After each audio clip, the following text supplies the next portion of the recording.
pero en resumen, la principal vía la principal vía por la cual se va a administrar estos medicamentos, si bien es cierto, estos medicamentos pueden tener presentaciones vía oral, vía subcutánea, intramuscular, pero la principal vía de administración de estos medicamentos va a ser inhalatoria.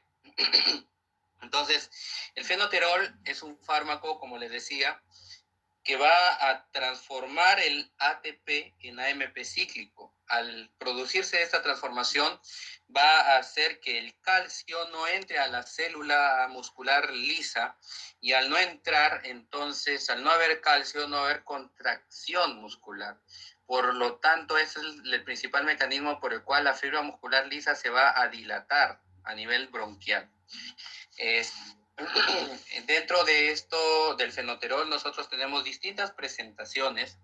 Como ustedes pueden ver, pueden venir en comprimido de 2.5 miligramos, ¿verdad? Pero la principal presentación es una solución inhalatoria al 0.5%, y su administración va a ser 200 microgramos cada 6 a 8 horas en esta presentación inhalatoria, porque en vía oral, como ustedes pueden ver, es de 2.5 a 5 miligramos cada 8 horas. Les hablaba también que este medicamento, el fenoterol, puede tener interacciones medicamentosas cuando se combina, por ejemplo, con los agentes bloqueadores beta-adrenérgicos, oftálmicos. Puede haber desde complicaciones respiratorias como son el broncoespasmo, la dificultad para respirar, disnea o incluso silbidos. Van a escuchar a un paciente que silba, ¿verdad? Producto de que se ha cerrado aún más, ha habido un mayor espasmo a nivel bronquial, se cierran los bronquios. Y lo otro son deterioros de la función pulmonar o insuficiencia respiratoria. Sin embargo, cuando se usa junto a agentes bloqueantes beta-adrenérgicos pero sistémicos, esto puede resultar en que simplemente se anula la acción de estos medicamentos, y entonces no vamos a tener ningún efecto terapéutico. Dentro de las reacciones adversas que puede tener el fenoterol están desde temblor en las extremidades, ¿verdad? Hasta que un paciente te va a decir, doctor, siento palpitaciones, lo que nosotros sabemos que es claramente una taquicardia, mareos o cefaleas. Y obviamente, como les dije al inicio de la clase, estos medicamentos van a usarse para el asma o la enfermedad pulmonar obstructiva crónica, o las crisis de broncoespasmo de cualquier otra etiología. ¿Hasta ahí estamos bien? ¿Sí? Hola. Sí, doctor, sí. Sí, sí, doctor. Cualquier cosa me van diciendo, por favor, porque no sé bien si se corta, si no se corta. Bueno, otro medicamento el cual vamos a analizar es la terbutalina. La terbutalina es un fármaco adrenérgico que estimula los receptores beta 2, y va a hacer que la musculatura lisa se relaje. Además de eso, no solamente tiene la acción que tiene el fenoterol de relajar la musculatura lisa, sino que también va a actuar en los cilios mejorando su movimiento, y además va a disminuir o inhibir el edema causado por los mediadores endógenos que hay en estas patologías, como son el asma o el EPOC, ¿verdad? Entonces, esta terbutalina va a tener 3 acciones. Entonces, no solo va a relajar la musculatura lisa, sino va a mejorar la motilidad de los cilios, y también va a inhibir el edema producto de esta, que se produce por los propios mediadores, como son los leucotrienos, ¿verdad? Las interleuquinas, etcétera, que hay en estas patologías.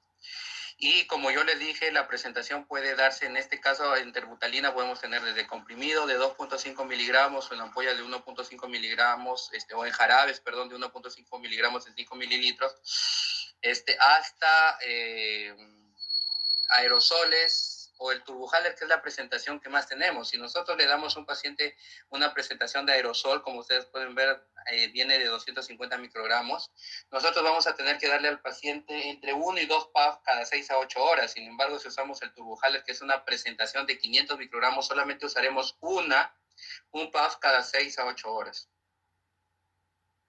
Y bueno, vía oral se puede usar de 2.5 a 5 miligramos cada 6 horas o vía subcutánea, intramuscular, endovenosa, hasta 500 miligramos cada 6 a 12 horas, como ustedes pueden ver ahí. Muy bien. Continuaremos entonces. Cuando hablamos de este medicamento, nosotros debemos saber que este medicamento va a tener algunas interacciones medicamentosas, sobre todo cuando usamos antidepresivos tricíclicos, ¿no? O inhibidores de la aminomonoxidasa, ¿no? Y cuando usamos con estos medicamentos, con estos antidepresivos, podemos tener que estos medicamentos, pues, esa combinación de estos dos medicamentos, con esa combinación podemos tener arritmias. Algunas reacciones adversas de este medicamento propiamente dicho, como es la terbutalina, puede ser la cefalea, también el temblor en todo el organismo, ya no solo en las extremidades, como en el caso del fenoterol, también taquicardias. En realidad, si nosotros analizamos un poco todas las presentaciones o todos los simpaticomiméticos que nosotros usemos van a tener como un efecto adverso la taquicardia, que el paciente lo va a manifestar como palpitaciones, ¿no? Casi todos los fármacos simpaticomiméticos van a causar taquicardia, ¿no? Y bueno, en el caso de la terbutalina puede causar también hipertensión arterial. Algunos pacientes cuando sienten palpitaciones pueden sentir también nerviosismo. En este caso de la terbutalina podemos tener también edema agudo de pulmón, vómitos e hipoglicemias. ¿Para qué se emplea? Como les dije al inicio, asma y EPOC, y también en crisis de broncoespasmo, y se emplea la terbutalina como cuando una paciente tiene amenaza de parto antes del tiempo, amenaza de parto pretérmino, como un tocolítico, ¿no? También se puede emplear la terbutalina. El salbutamol, de hecho, es un fármaco que ustedes lo van a usar mucho en su práctica clínica. Yo diría que es el fármaco que más van a usar. Este es un potente fármaco broncodilatador de corta duración, cuya vida o cuya acción inicial se va a dar primero entre los 15 a los medicamentos. Va a llegar a un pico de 30 a 60 minutos, el pico máximo de acción, y puede durar hasta 4 a 6 horas. Entonces, este medicamento que va a producir una broncodilatación de corta duración se usa sobre todo en obstrucciones reversibles del músculo liso bronquial de las vías respiratorias, y obviamente va a disminuir la resistencia, y además va a tener una acción que es la de inhibir la liberación de los mediadores inflamatorios que están presentes en el asma, o de los mediadores que van a producir esta broncoconstricción. Nosotros acá tenemos en este siguiente recuadro la posología y la dosificación. Nosotros esos medicamentos los vamos a tener en aerosol, en pulverizador o en nebulizadores también, ¿no? Si es en aerosol, yo voy a administrar de 100 a 200 microgramos, o sea, 1 o 2 puffs cada 4 a 6 horas. Si es en pulverizador, de 200 a 400 microgramos cada 6 horas, o si es por nebulización, de 2.5 a 5 miligramos en 2.5 mililitros de solución fisiológica de cloruro al 9 por mil.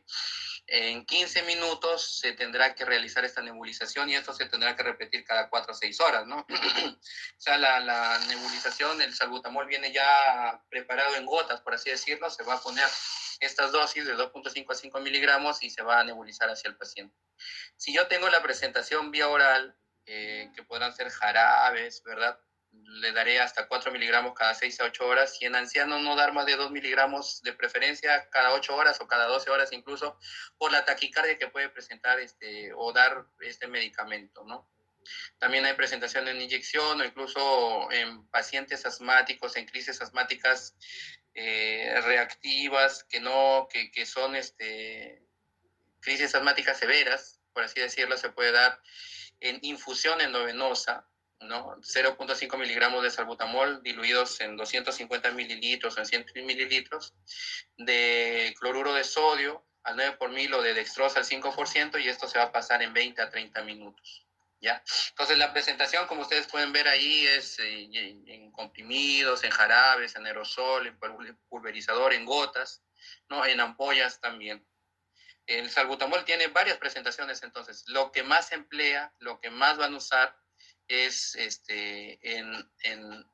para inhalar en aerosoles, ya en aerosoles.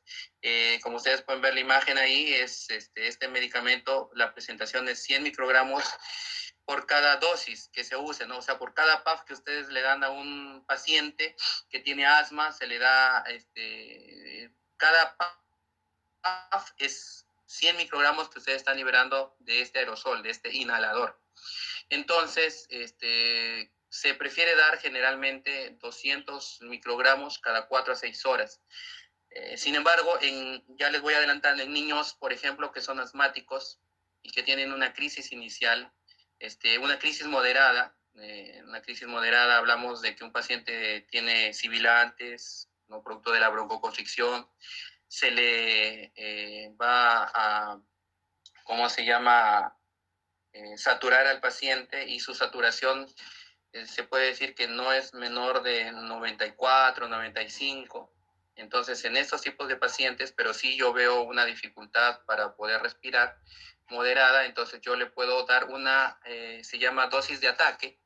Esta dosis de ataque va a ser, yo le voy a dar 4 PAF inicialmente, con espacio entre PAF y PAF.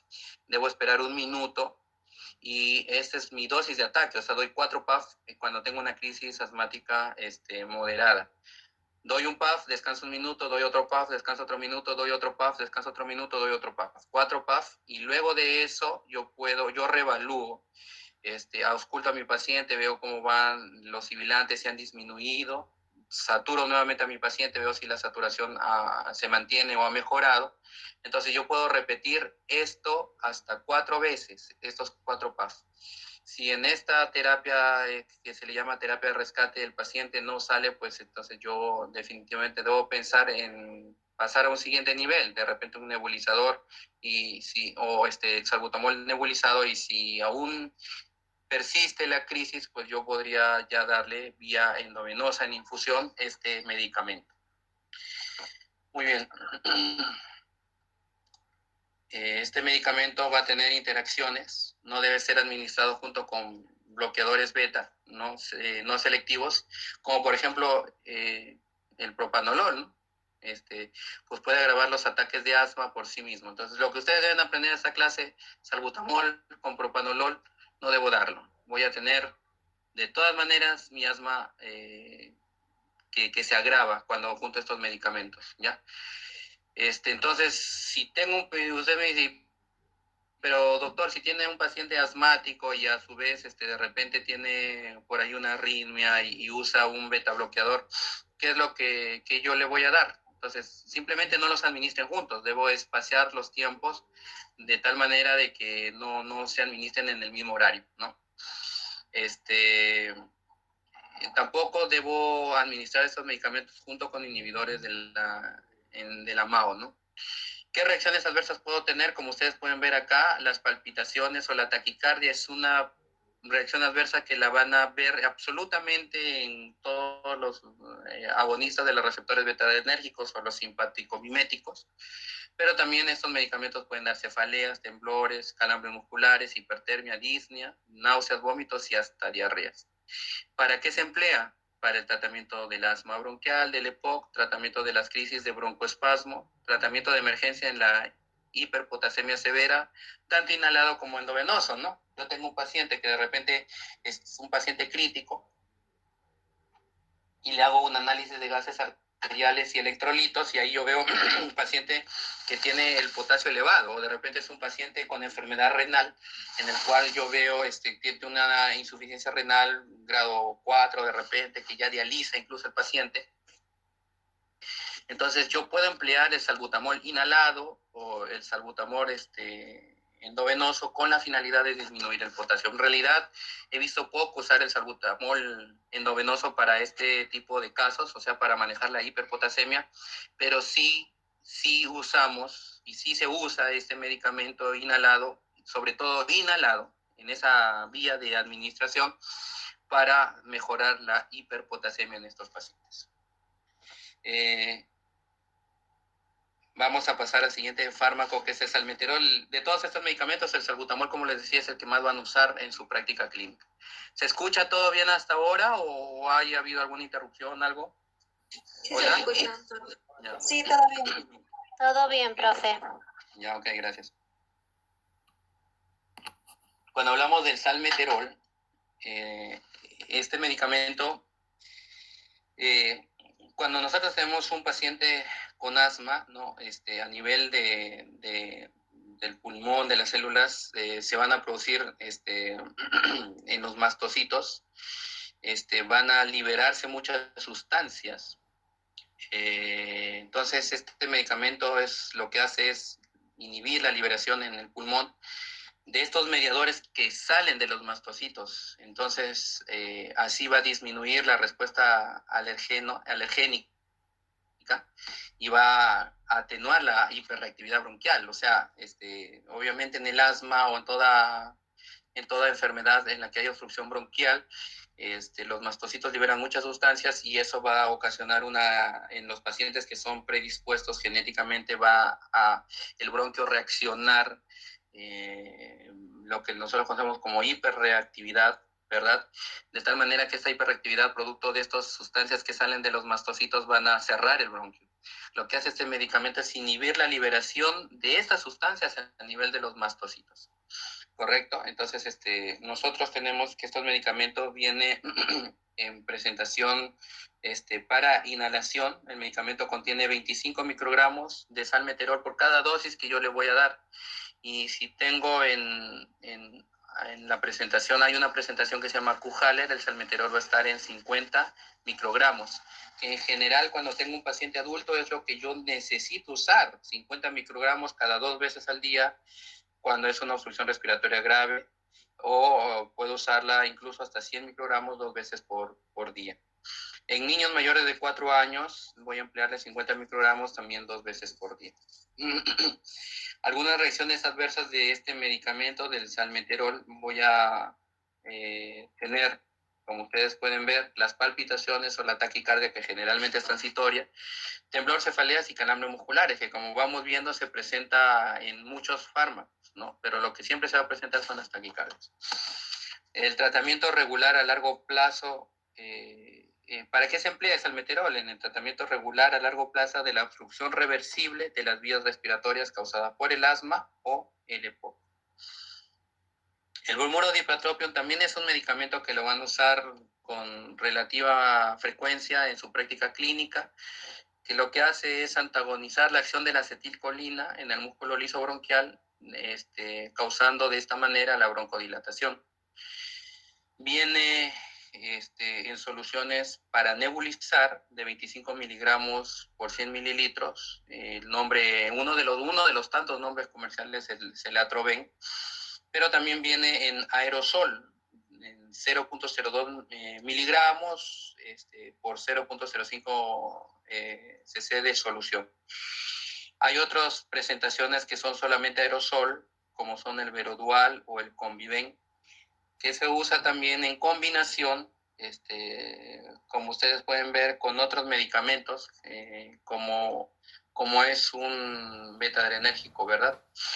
La posología es 2 inhalaciones, 4 veces al día, máximo 12 inhalaciones en un día. ¿Para qué se emplea estos medicamentos? Como el bromuro dipratropium, sobre todo, no solo para el broncoespasmo, sino también en un paciente que tiene rinorrea, ¿no?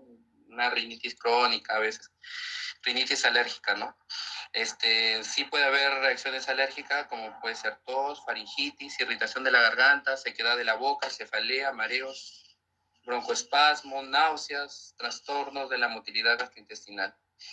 Cuando nosotros empleamos el bromuro dipatropio en combinación con fármacos anticolinérgicos, existe la posibilidad de que se puedan potenciar los efectos anticolinérgicos y entonces tener una reacción propia de estos medicamentos. Ahora, yo les había hablado ya del bromuro de hipatropio, ahora voy a hablarles del bromuro de tiotropio, ¿no? Recordar que en la diapositiva, en una de las diapositivas iniciales les decía que el bromuro de hipatropio es de acción corta y el bromuro de tiotropio es de una acción ya más larga, más duradera, ¿no? Siempre se va a presentar esto en una solución para inhalación. Este bromuro de tiotropio va a inhibir los receptores del músculo liso, llevando de esta manera la broncodilatación. Entonces, una cápsula viene en cápsulas para inhalación y una cápsula de 18 microgramos de tiotropio mediante un dispositivo que se llama HandiHaler, que es un inhalador en polvo seco y se usa una vez al día y a la misma hora, y solo debe inhalarse con este dispositivo. Como ustedes pueden ver en la imagen, es como una cápsula que permite de que el polvo seco vaya directamente a las vías respiratorias. Dentro de los efectos adversos, nosotros vamos a tener que este bromuro de tiotropio tiene efectos leves que van a desaparecer cuando uno deja de administrar el medicamento. Si yo dejo de administrar el medicamento, entonces voy a tener desaparición de estos efectos adversos, que en realidad pueden ser sinusitis, faringitis, taquicardia. Como ustedes pueden ver, está presente todo una vez más, estreñimiento o retención urinaria. No se ha reportado interacciones medicamentosas con este fármaco todavía y se usa sobre todo para el tratamiento de mantenimiento de la enfermedad pulmonar obstructiva crónica, ¿no? Como ustedes pueden ver y como les recuerdo, este medicamento solo, por sí solo, no va a tener ninguna acción, siempre se emplea con medicamentos agonistas de los receptores beta-adrenérgicos, pero de manera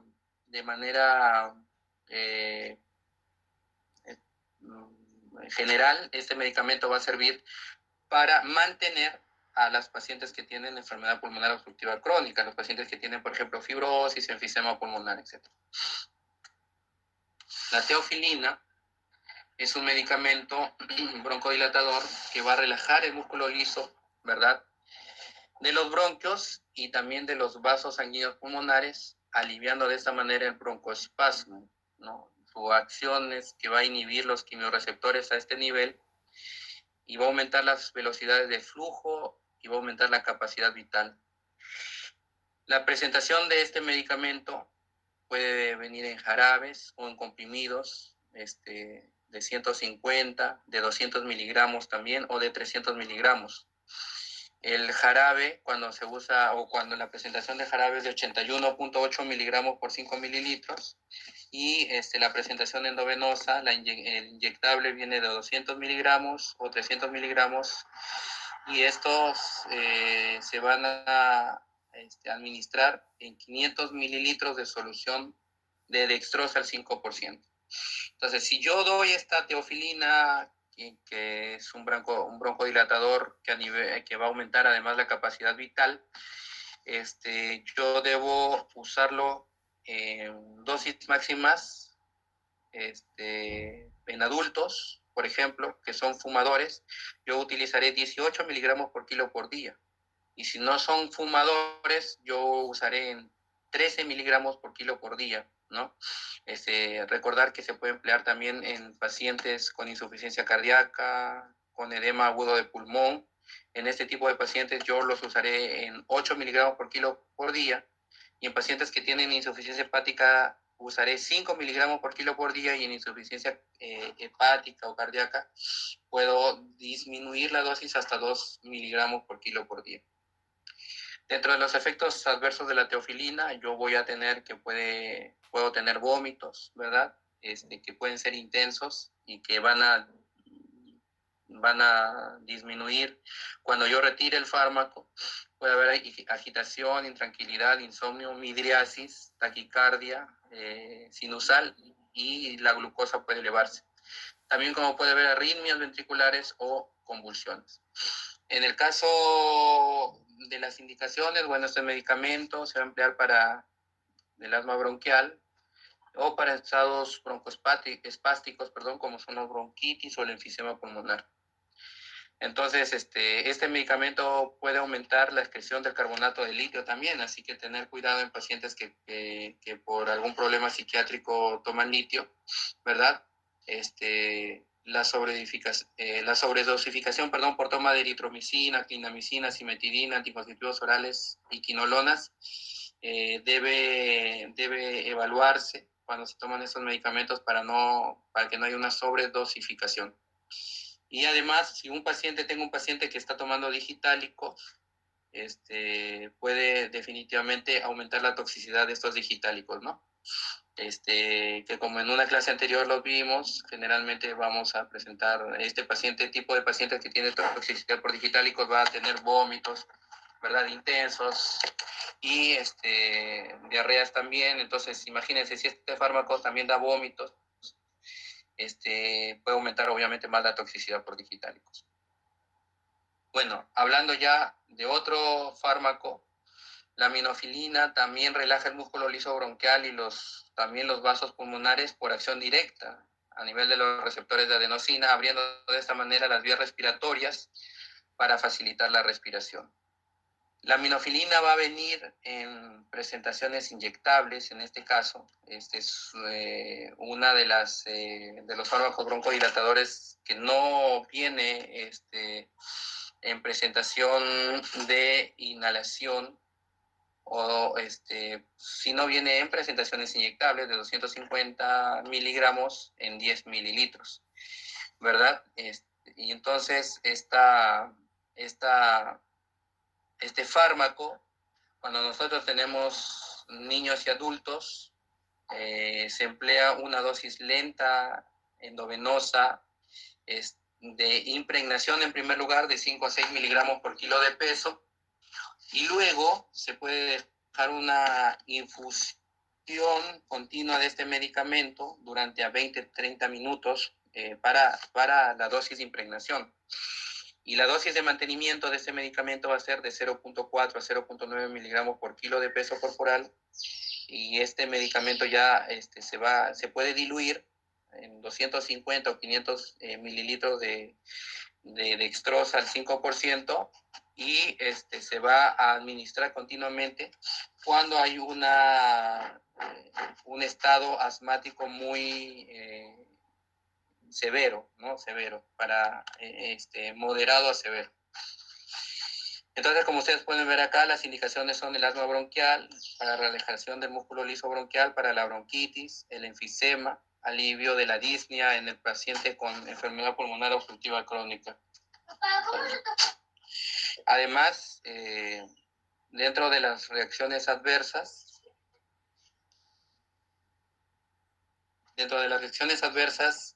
vamos a tener que este medicamento puede tener puede presentar o puede dar al paciente vómitos, dolor epigástrico, diarrea, hematemesis, que es una complicación realmente, una reacción adversa bastante severa. A nivel del sistema nervioso central puede haber irritabilidad, cefaleas, insomnios, crisis convulsivas. Puede haber incluso falta de circulación a nivel del sistema circulatorio, taquicardia, hipotensión, arritmias, taquimia, o a nivel renal puede haber albuminuria, microhematuria, y la diuresis puede estar disminuida.